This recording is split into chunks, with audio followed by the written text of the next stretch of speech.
Bonsoir, bienvenue dans les catacombes de l'atelier librairie, le livre voyageur. Et les catacombes ne sont pas animées par Fabienne Roch. Et je dirais même qu'ils ne sont pas animés par moi, Bruno Lalonde, car c'est ici que je viens entreposer en fait, l'inventaire de la librairie. On y trouve des livres que je me propose de mettre sur les rayons, mais que je ne parviens pas à mettre sur les rayons, car le flux de livres qu'on me propose dans une année est tel que je ne parviens pas à l'endiguer, ni même à le canaliser. Alors forcément, quand je descends dans les catacombes et je regarde le nombre de cartons qui s'y trouvent, qui sont déposés sur des palettes, en bon québécois, c'est-à-dire des supports qui font de telle sorte que les cartons ne touchent pas directement du sol. Il y a un thermostat qui nous indique la température, et la température y est idéale. Et comme ils sont dans des boîtes, l'immense majorité des livres, eh bien,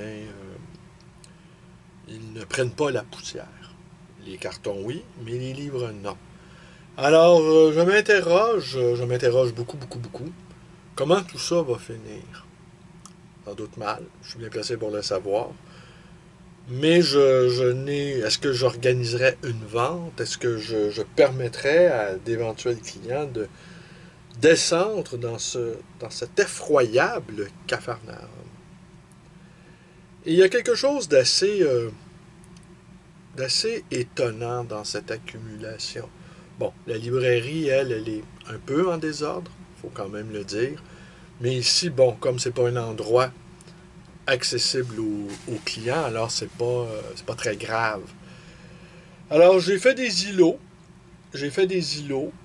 Alors, il y a environ, je dirais, peut-être une quinzaine d'îlots qui supportent aux alentours d'une 30, 40, une trentaine de cartons. Alors, en tout et partout, il pourrait y avoir ici entre 15 et 20 000 livres. De quoi ouvrir deux autres librairies.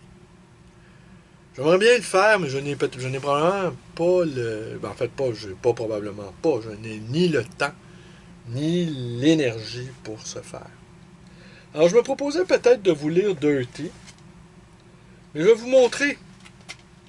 En fait, parce que, aussi, pourquoi je suis allé travailler aujourd'hui un peu, c'est afin de ramasser des livres pour le Salon du Livre Ancien.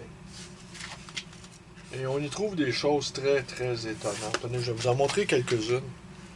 D'Henri Mélin, d'Érasme à Théodore de Bèze, problème de l'Église et de l'école chez les réformés, publié chez Droz.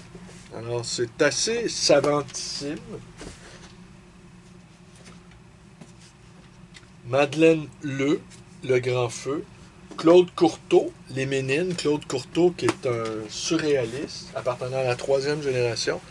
Et dans ses laisses, c'est-à-dire son journal, c'est comme ça qu'il appelle ça, son journal intime, il y aurait, semble-t-il, un passage dévastateur sur Montréal. C'est ce qu'un poète fréquentant ma librairie m'a dit, car il l'a rencontré, Claude Courteau, et il disait de Montréal que c'était une ville qui donnait le goût de se suicider. Rien de moins. Alors forcément, Claude Courteau n'a pas eu des mots très agréables pour la ville, mais il est communément admis que les écrivains français qui visitent la ville de Montréal euh, en éprouvent beaucoup de plaisir, mais ça n'est pas le cas de tout le monde. Ça n'est pas le cas. Et il faudrait bien, à un moment donné, faire le répertoire de... Attendez, je vais prendre cette pile-là. Attendez. Ah oui. Une biographie d'Urs von Balthasar, théologien, oui, beau lapsus, Théologien qui me fascine. Nietzsche, le gai savoir, ça, évidemment. Je vais remonter ça à la lumière le plus rapidement possible. Bernard Noël, 19 octobre 1917. Pourquoi l'art ne peut pas tuer l'international situationniste? Marie Lefranc, tenez, je vous parlais de Marie Lefranc hier, j'évoquais son nom, qui elle a écrit des romans décrivant la condition des Canadiens français au début du siècle. Et Marie Lefranc, Deux patries, deux exils, une préface de Robert Choquette. Justement, Robert Choquette. Et Robert Choquette, dont je vous ai parlé, hein, qui a présidé à la naissance du divin poète, c'est-à-dire moi, du poète de droit divin. Inutile d'écrire de la poésie, il s'agit de vivre en poésie. On écrira quand on aura 70 ans. Alors oui, autographié, tenez, voilà. Les gens de Dublin, de James Joyce, format poche évidemment, ceci remonte à la surface. Les rites des Indiens, les rites secrets des Indiens Sioux, ça aussi, ça remonte à la surface. Paul Gaden, ça c'est très important. Le livre de la haine. Ça, normalement, ça fait partie de ma bibliothèque perso. Petit manuel d'épistémologie des sciences sociales. On remonte ça à la surface aussi. Homme, photographie d'Émile Cadou sur un poème noir. Ouais, ça, je pense que je vais apporter ça au salon du livre ancien de Montréal.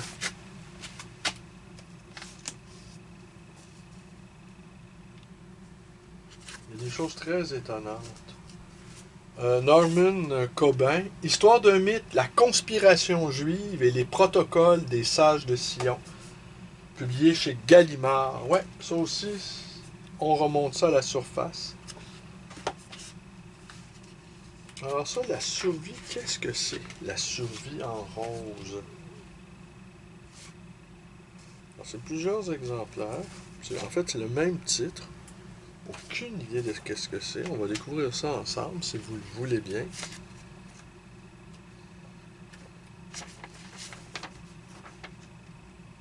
Ah oui, c'est lors d'une guerre nucléaire, toute ville majeure et installations militaires en Amérique du Nord seront des cibles possibles.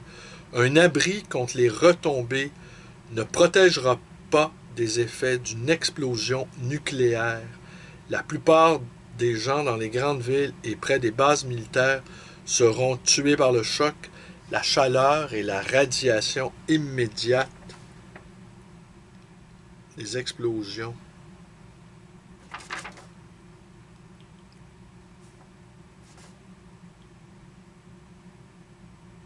Alors oui, c'est un guide de survie en fait. C'est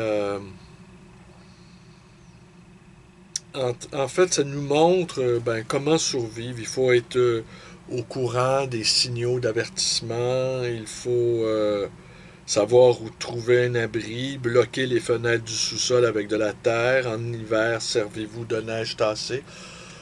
Ah ben ici, somme toute, ça pourrait être un bel abri nucléaire. En fait, j'aurais dû commencer ma vidéo en vous disant, non pas bienvenue dans les catacombes de la librairie Le Livre Voyageur, mais bienvenue dans l'abri nucléaire.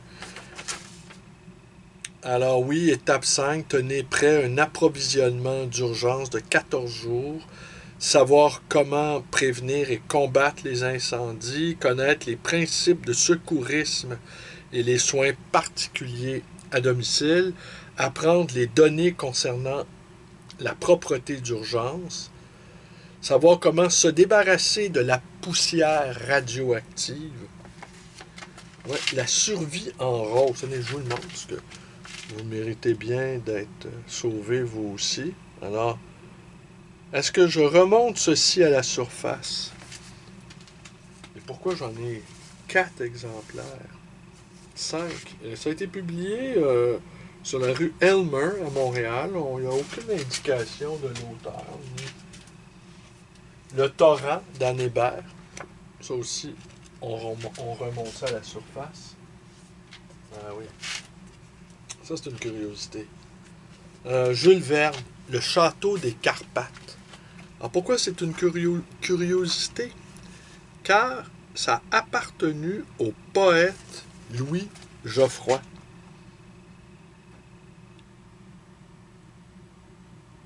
Ouais. Comment réussir à 50 ans?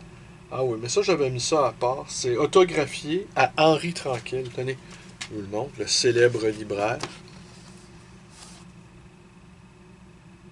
Ça, j'hésitais. Je l'ai proposé à la vente. Je l'ai redescendu parce que c'est ça qui arrive aussi. C'est que certains livres, je juge que ça a de l'intérêt, mais ils sont là depuis longtemps. Ils ne se vendent pas. Alors, je prends un carton et hop, je les remets dans le carton et je les redescends dans l'abri nucléaire. Ma vie rouge Kubrick de Simon Roy, que je me propose toujours de lire. Le rivage des Syrtes. Alors ça, je vais le remonter tout de suite, lui. Il est truffé de découpures de journaux. Alors ouais, en fait, la petite pile qui est là, c'est des livres à évaluer. Il n'était pas là par hasard. À part la petite brochure sur... est-ce que c'est une première édition? Non, c'est le troisième, la troisième mille. Mais c'est un beau, il est propre, tenez. Ah ben lui aussi, je vais le remonter à la surface. En fait, c'était des ouvrages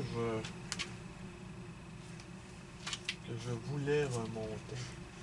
Que je voulais, ouais. Ah oui, une autre curiosité. Les traits éternels de la France, par Maurice Barrès.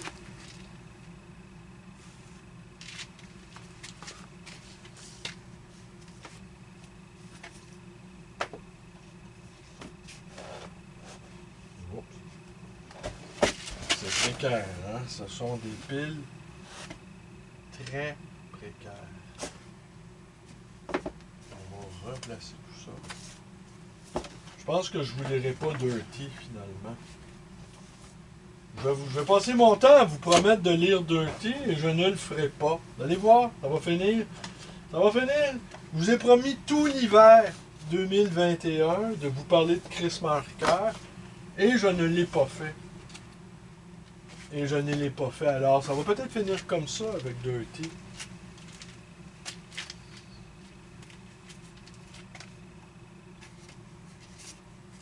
Alors ici,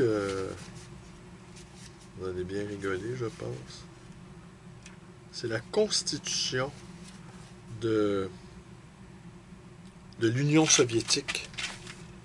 Tenez.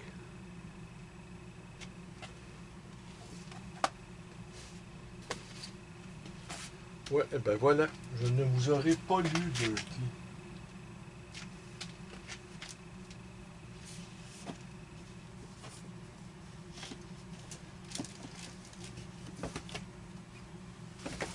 Alors, 15 000 livres, environ, peut-être davantage, entre 15 et 20 000 livres.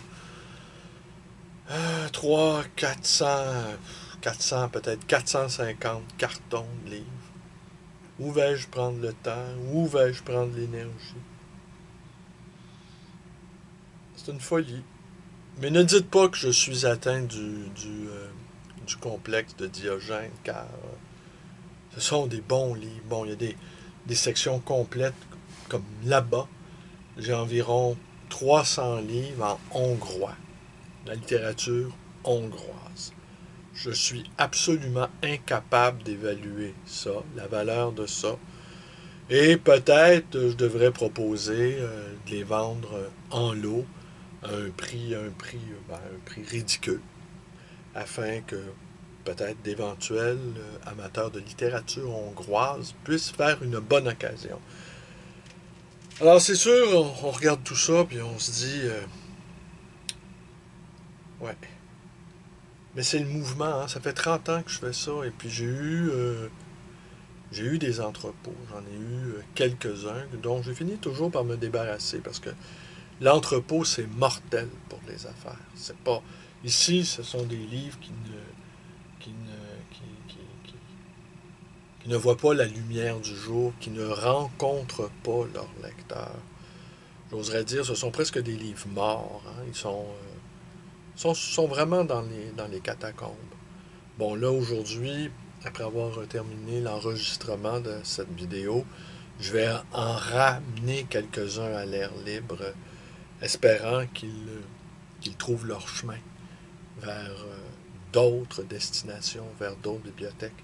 Alors aujourd'hui, je ne vais pas parler de rien d'autre, je vais juste montrer des livres, parce que les derniers jours ont été extrêmement occupés. Et les jours précédents, le Salon du Livre Ancien, qui aura lieu samedi et dimanche 1er et 2 octobre, bon, Salon du Livre Ancien de Montréal, eh bien, il y a toujours beaucoup de travail de préparation, le choix des livres, les évaluer. Certains d'entre eux, je les ai conservés au cours des 2 dernières années, parce que on n'a pas eu de salon à cause de la pandémie. Et à chaque année, tout au long de l'année, ben, je fais des provisions pour ce salon. Alors, tenez, genre, est-ce que je continue? Il y a une boîte qui vient de... Je vous sais très curieux. Ah, tenez, on va vous offrir ça aujourd'hui. N'hésitez pas, si vous avez vu des choses qui vous intéressent, ben, vous connaissez ma page Facebook. Il y a une dame qui m'a demandé si j'avais Bernard de Montréal. J'ai un texte de Bernard de Montréal à quelque part qui n'est pas son gros livre, mais des notes d'explication. Il n'est pas ici, fort heureusement. Il est en haut, dans la librairie. Et je vais communiquer avec vous dans les prochains jours, madame. Alors, c'est marqué roman. Alors, forcément, ça... Bon.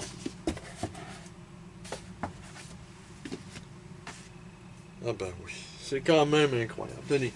Bon, ça a peu d'intérêt. C'est Camus dans la collection Génie et Réalité chez Hachette. Mais ça, de Julien Blaine, 13 427 poèmes métaphysiques. Ah, oui. Des poèmes métaphysiques. Je pense que c'était un des directeurs de la revue Doc. Regardez, profil.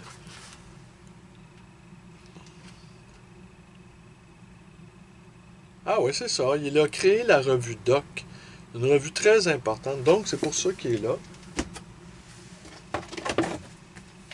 Jacques Lacarrière, Errance.